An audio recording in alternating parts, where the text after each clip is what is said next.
All right. Ooh, this is a good one. Aloha, my name is Kimo. I am a Hawaiian High Seer. I'm also known as the Light Seer. Today, we're answering questions from the socials.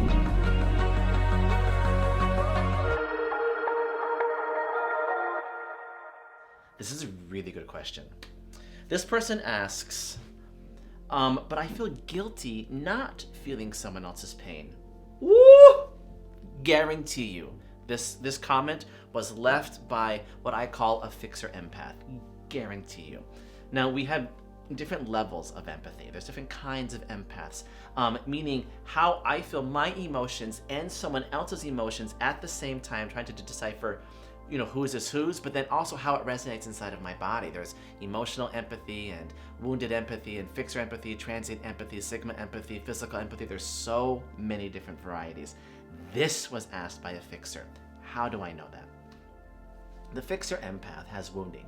When I'm looking at empathy is actually a color for me. It's a grayish color, but it also moves around one of your energetic zones. It moves within the zone that is known as etheric body.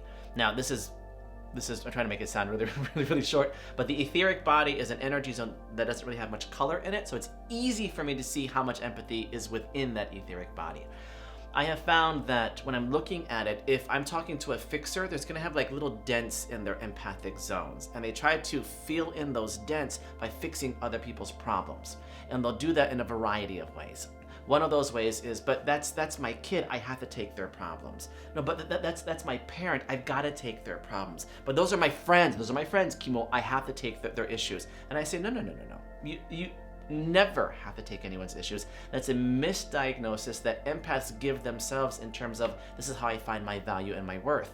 But you go home as the empath and you feel like you are in some kind of emotional deficit because you have overexerted your empathy. Your job as the empath, and I'm speaking to the fixers, listen, I am a recovering fixer. I started realizing that I was that was a fixer empath when I was in high school. I realized I had lots of wounding that I was trying to fix from other people, so I'm speaking from a place of love.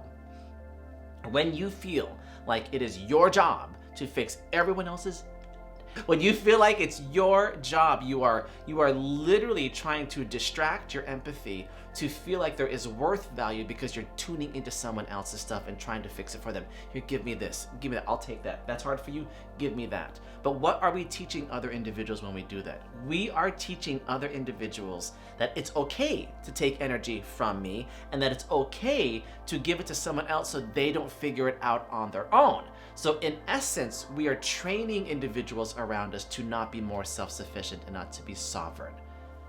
That was a really big explanation, but please take that to heart. And I'm talking to all you fixers out there.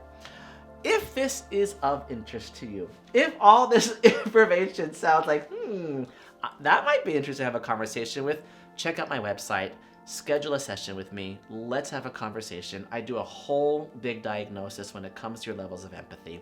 If it's of interest to you, you can ask me a question down below in the comments. I try to get to as many as possible. You can also like and subscribe. Good luck!